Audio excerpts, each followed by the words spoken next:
Good morning. I'm so happy to see you people, especially to see so many friends in the room. And welcome again on behalf of the Open Institute to the East Africa Data Governance Conference 2026. Give me a round of applause. I'm so excited.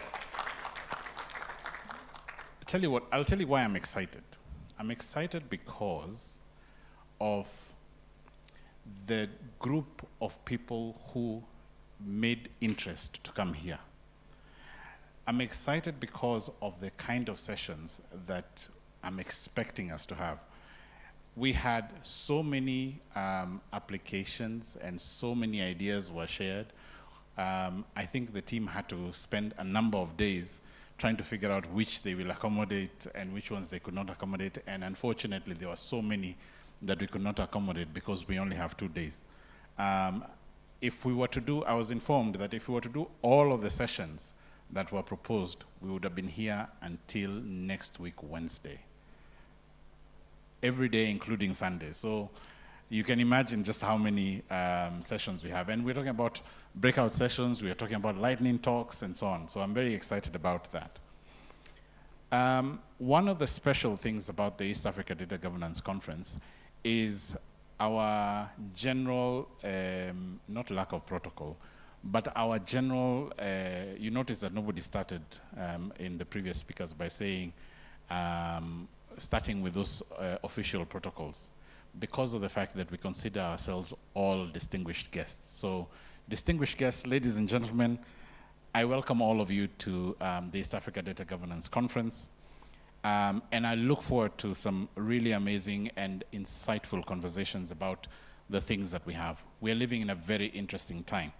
We are living in a world where, at least here in Nairobi, we are wading through water as we look up into the skies, hoping that nothing falls on us. This is the world we are currently living in. Floods on the one hand, wars in other places on the other hand, so many things going on. I think I was talking to Chris earlier this morning and we were saying, I think everyone in the world is very jaded now because every morning you look, there's so much going on. But so much then is going on that is influenced by data. So much of our data is being used in so many places that sometimes when we are trying to think about data governance, it can be a little overwhelming. Here in East Africa, we have a lot of laws, policies, strategies, regulations, so many papers that we have done. We have demonstrated that the rest of the world, something that the rest of the world is paying attention to, that it is possible to build rights-based data frameworks here on the continent at pace. But even having said that, the implementation of a lot of those frameworks, making sure that some of those things come into fruition is a big thing. So some of the conversations that I'm hoping I'll be very interested to hear about is now the duality between practice and policy. The duality between what is ideal and what is practicable. Because we have to move to a place where data governance is a practice. Recently, we have been doing another round of a campaign that at the Open Institute we do called Fichauchi. And I don't know if some of you have met MUDATA. Have you guys met MUDATA? Yeah? If you've met MUDATA, wave. Okay, there's a couple of people who met MUDATA. Please, if you are in this conference, do not leave this conference before you meet MUDATA. He's a very special man. And MUDATA has been going around and telling people about data governance, especially on social media. So if you follow us on our social media pages, you will see. One of the scenes that MUDATA put out on social media recently was of a nurse calling out a name of a person very loudly and saying, Paul, are you the one with gonorrhea? Go and get your medicine. And he was very upset because he was saying, you know, people's data need to be protected. What was interesting for me was the comments underneath that, so many people are saying, this happened to me. This happens at X and Y hospital. This happens at that hospital. This happened to me. I was very embarrassed.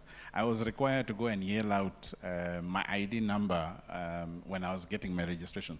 So these things, you find that they're happening, but sometimes we do the laws and we struggle with how practical we can make them. So as we are talking today, let's think about practicability. Let's think about how it can be made live in the lives of people who don't live in Nairobi and who are not educated on data governance issues, so that they know that when they get there, when I go to his M-Pesa shop and I pay via M-Pesa and they can see my number, they don't keep my number so that they can sell it to somebody else. I get a lot of SMSs of people saying that they want to sell me loans, they want to sell me things. And I know that one of the places where my number has leaked is, actually there's a number of places. One is the Book of Truth. Do you guys know the Book of Truth? The Book of Truth is the one where you go to a reception and the askari tells you fill your details. I call that the Book of Truth because I never tell the truth there, but before I used to tell the truth, and I know that's one of the places our numbers leak. Another place that our numbers leak is at the M-Pesa payment places where the book has come back. And in fact, I remember mentioning to the ODPC recently that that book has come back and it is a worrying thing. And so many other places where we are required to give out our information. How do we make sure that when people handle our information, practically they understand what that means, even to them? How do we make sure that bars understand the responsibility that they have when they're trying to market themselves with people's pictures and videos when they're dancing? The challenge that is there is that awareness is a big thing, and I think last year's conference we talked a lot about awareness, but to some extent we haven't yet reached people as we must.